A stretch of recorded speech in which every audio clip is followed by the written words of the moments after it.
Scenes and Adventures in the Semi-Alpine region of the Ozark Mountains of Missouri and Arkansas, 1853, by Henry Rowe Schoolcraft. Chapter 9, Number 19.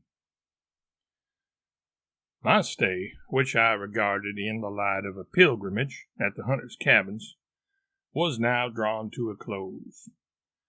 I had originally reached their camps after a fatiguing and devious march through some of the most sterile and rough passages of the Ozarks, guided only by a pocket compass, and had thrown myself on their friendship and hospitality to further my progress. Without their friendly guidance, it was felt that no higher point in this elevation could be reached. Every objection raised by them had now been surmounted.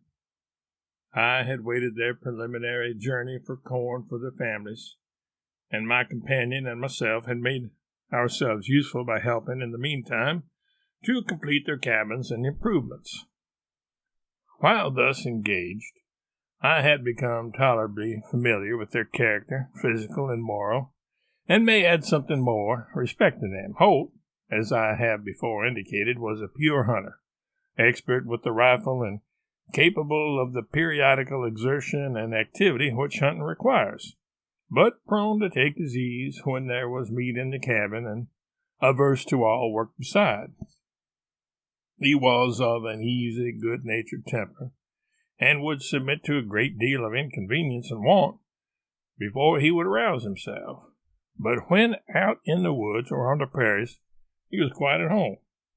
He knew the habits and range of animals, their time for being out of their coverts, the kind of food they sought, and the places where it was likely to be found.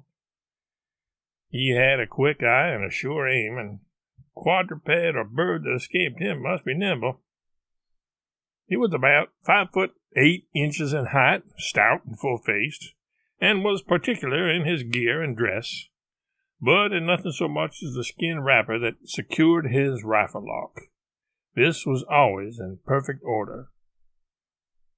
Fisher was 2 or 3 inches taller, more slender, lank of features, and sterner. He was a great believer in the bewitching of guns, seemed often to want a good place to fire from, had more deliberation in what he did, and was not so successful a sportsman. He had, too, when in the cabin, more notions of comfort, built a larger dwelling, worked more on it, and had some desires for cultivation. When on the prairie, he dismounted from his horse with some deliberation, but before he was well on terra firma, Holt had slid off and killed his game. The shots of both were true, and between them we ran no danger of wanting a meal. It was the 28th day of December before every objection to their guiding us was obviated, and although neither of them had been relieved from the fear of Osage hostility, they mounted their horses in the morning and announced themselves ready to proceed. Our course now lay toward the northwest, and the weather was still mild and favorable. We ascended through the heavily timbered bottomlands of the valley for a mile or two, and then passed by an easy route through the valley cliffs to the prairie uplands north of them. After getting fairly out of the gorge we had followed, we entered on a rolling highland prairie with some clumps of small forest trees, and covered as far as the eye could reach with coarse wild grass and the seed pods of autumnal flowers nodding in the breeze. It was a waving surface. Sometimes the elevations assumed a conical shape. Sometimes we crossed a depression with trees. Often a deer bounded before us, and frequently the sharp crack of the rifle was the first intimation to me that game was near. Holt told me that the error of the young or inexperienced hunters was in looking too far for their game. The plan to hunt successfully was to raise the eye slowly from the spot just before you, where the game is often close by, and not to set it on distant objects at first. We moved on leisurely, with eyes and ears alert for every sight and sound. A bird, a quadruped, a track, these were important themes. When night approached, we encamped near the foot of an eminence called, from its appearance, the Bald Hill. An incident occurred early in our march, which gave us no little concern. A fine young horse of one of the neighboring hunters, which had been turned out to range, followed our track from White River Valley, and notwithstanding all the efforts of our guides, could not be driven back. At length they fired the dry prairie grass behind us, the wind serving, deeming this the most effectual way of driving him back. The expedient did not, however, prove eventually successful, for after a while the animal again made his appearance. We lost some time in these efforts. It was thought better at length that I should ride him, which was accomplished by placing a deerskin upon his back by way of saddle, with a kind of bridle, etc. The animal was spirited, and thus mounted I kept up with the foremost. We traveled today about 10 miles. The day was clear but chilly, with a northwesterly wind which we had to face. Holt had killed a young doe during the day, which was quickly skinned, and he took along the choice parts of it for our evening's repast. Part of the carcass was left behind as wolf's meat. December 29th. Little change appeared in the country. For about 6 miles we traveled over hill and dale, meeting nothing new but constantly expecting something. We then descended into the valley of Swan Creek, a clear stream of 30 yards wide, a tributary of White River. Its banks present a rich alluvial bottom, well wooded with maple, hickory, ash, hackberry, elm, and sycamore. We followed up this valley about 5 miles, when it commenced raining, and we were compelled to encamp. Protection from the rain, however, was impossible.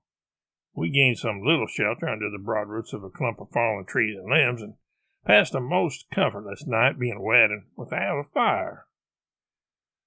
The next morning, December 30th, at the earliest dawn, we were in motion. After ascending the Swan Creek Valley about 9 miles through a most fertile tract, we fell into the Osage Trail, a well-beaten horse path, and passed successfully 3 of their deserted camps, which had apparently been unoccupied for a month or more.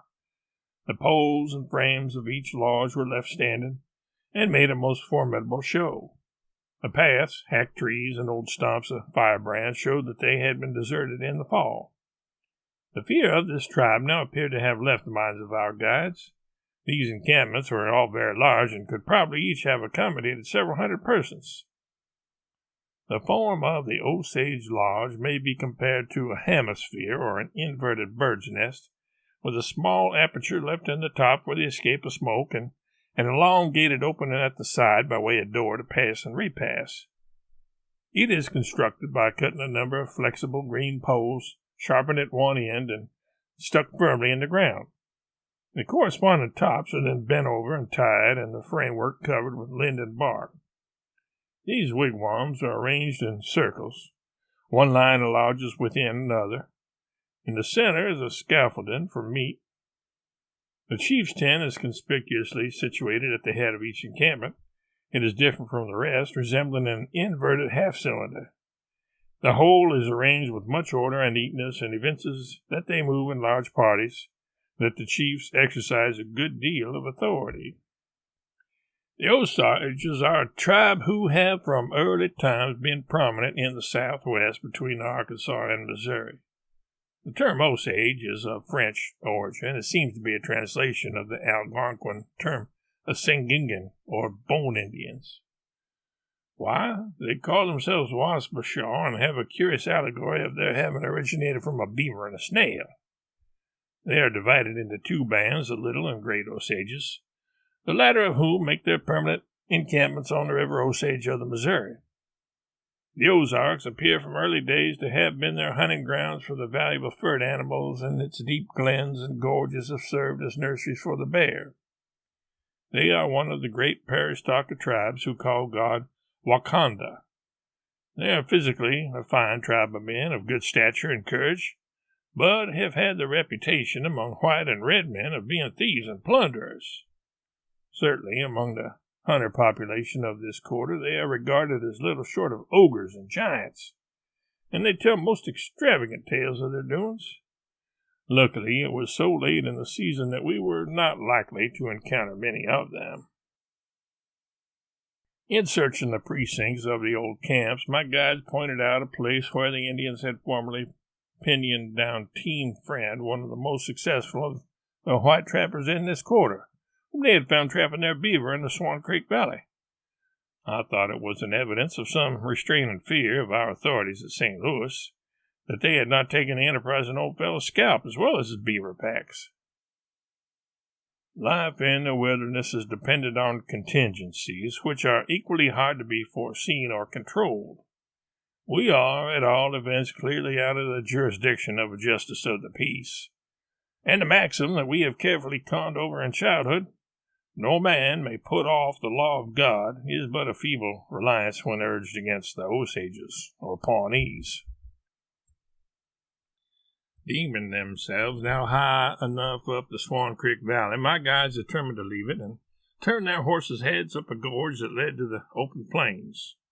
We now steered our course northwest over an elevated plain or prairie, covered as usual with ripe grass. We followed across this tract for about 20 miles with no general deviation of our course, but without finding water. In search of this, we pushed on vigorously till night set in, when it became intensely dark and we were in danger of being precipitated at every step into some hole or down some precipice. Darkness in the prairie places the traveler in the position of a ship at sea without a compass. To go on or to stop seems equally perilous. For some 2 hours we groped our way in this manner, when one of the guides shouted that he had found a standing pool. Meantime it had become excessively dark. The atmosphere was clouded over and threatened rain. On reaching the pool, there was no wood to be found, and we were compelled to encamp without a fire and laid down supperless, tired, and cold. My guides were hardy, rough fellows, and did not mind these omissions of meals for a day together, and had often as now slept without campfires at night. As the object seemed to be a trial of endurance, I resolved not to compromise myself by appearing a whit less hardy than they did, and uttered not a word that might even shadow forth complaint. This was, however, a cold and cheerless spot at best, with the wide prairie for a pillow and black clouds dropping rain for a covering. The next morning, as soon as it was at all light, we followed down the dry gorge in which we had lain to Findlay's Fork, a rich and well-timbered valley, which we descended about 5 miles. As we rode along through an open forest, soon after entering this valley, we observed the traces of the work of the beaver and stopped to view a stately tree of the walnut species, which had been partially gnawed off by these animals. This tree was probably 18 or 20 inches in diameter and 50 feet high. The animals had gnawed a ring around it, but abandoned their work. It had afterwards been undermined by the freshets of the stream and had fallen. Was it too hard to work? If so, it would seem that some instinct akin to reason came to their aid in leading them to give up their essay. There was now every appearance of a change of weather. It was cold, and a wintry breeze chilled our limbs. I thought my blood was as warm as that of my guides, however, and rode on cheerfully. At length, Holt and Fisher, of their own motion, stopped to kindle a fire and take breakfast. We had still plenty of fresh venison, which we roasted as each liked on spits. Thus warmed and refreshed, we continued down the valley, evidently in a better philosophical mood. For a man always reasons better and looks more beneficently about him this side of starvation.